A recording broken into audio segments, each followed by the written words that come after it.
High friend welcome back to my channel Payal dot Romesh. तो आज के आमी तोमादेर साथे शेयर करते चलेছি আমরা এবারে বেনারসে যে হোমস্টেটাতে ছিলাম সেই হোমস্টেটা লোটাস হোমস্টে। এটা হচ্ছে গিয়ে গদুলিয়া চক থেকে সোজা চলে যেতে হবে দশামেধ ঘাটের দিকে। আর দশামেধ ঘাট এখান থেকে 30 সেকেন্ডের রাস্তা, মানে এই গলি দিয়েই সোজা হেঁটে গেলেই দশামেধ ঘাট, একদম ঘাটের সামনেই আমরা ছিলাম। তো চলো এবারে তোমাদেরকে লোটাস হোমস্টেটা একটু ঘুরিয়ে দেখাই। এটা হচ্ছে এন্ট্রি গেট, এটা একটু গলির মধ্যে।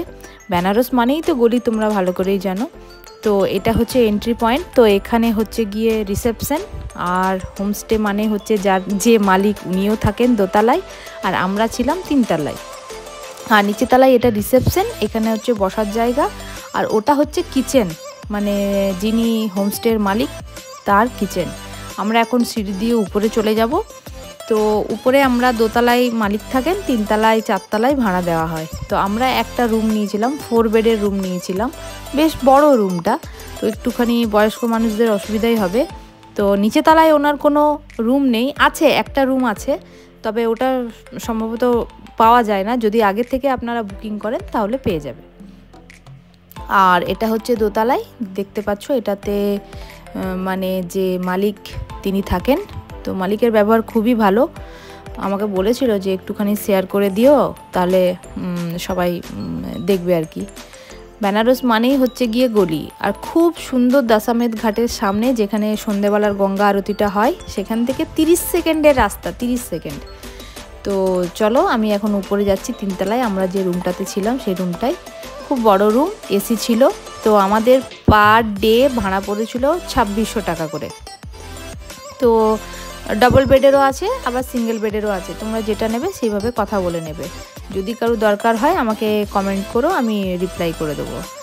আর এই দেখো এইখানে তো পুরো বেনারসটাই হচ্ছে একদম অলিগলি, পুরো গলি বেনারসের পুরো ভর্তি। তো এটা হচ্ছে মানে বাতাস নিষ্কাশনের জন্য এখানে কোনো ব্যবস্থা সেরকম, ওদের ভেন্টিলেশনের কোনো ব্যবস্থা নেই। এই বড় বড় ভেন্টিলেশন রাখা হয়েছে, ছাদের মাধ্যমে বেরিয়ে যায়, খুব সুন্দর একটা পদ্ধতি। আর এটা হচ্ছে রুম, 4 বেডের একটা রুম, খুব সুন্দর রুম। যেহেতু কারেন্ট অফ হয়ে গেছিলো, মানে পাওয়ার চলে গেছিলো সেদিন, এত বৃষ্টি এত বৃষ্টি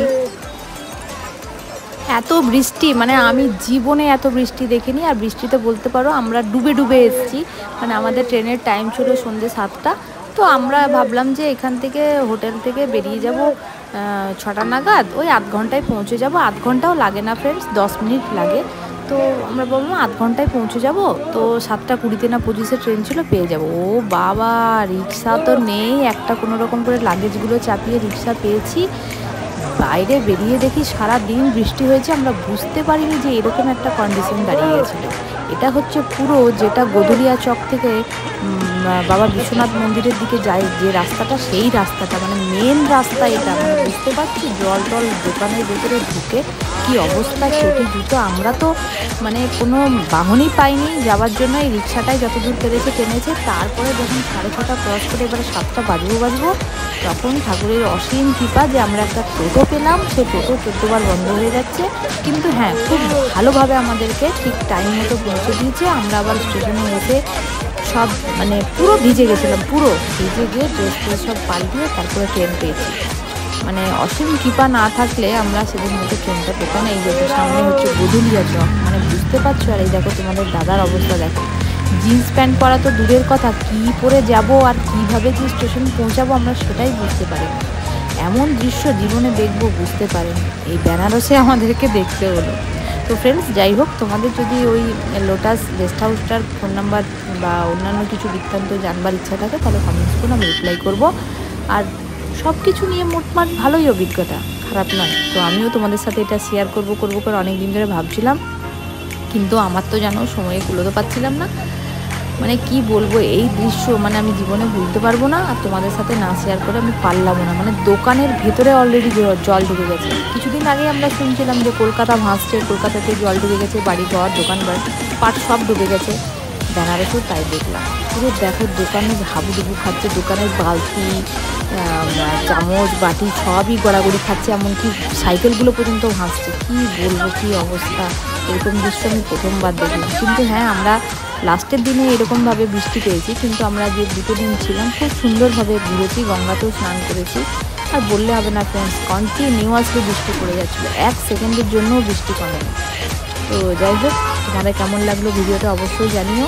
আমাদের তো একটা ভালো এক্সপিরিয়েন্স হলো, আর জীবনে দেখিনি সেসব জিনিস দেখা হয়ে যাচ্ছে, অসুবিধা কিছু নেই।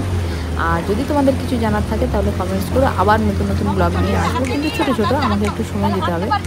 ভালো লাগলে লাইক কমেন্ট শেয়ার অবশ্যই করো।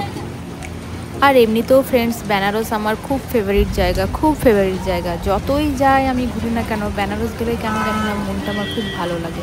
তো বৃষ্টি পড়েছিল, ওয়েদারটাও বাজে ছিল, ঠিক আছে। এবার যখন যাব আশা করি বাবা বিশ্বনাথের আশীর্বাদে ভালোভাবেই ঘুরে আসব, কিন্তু আবার যাব, অবশ্যই যাব, কেন যাব না।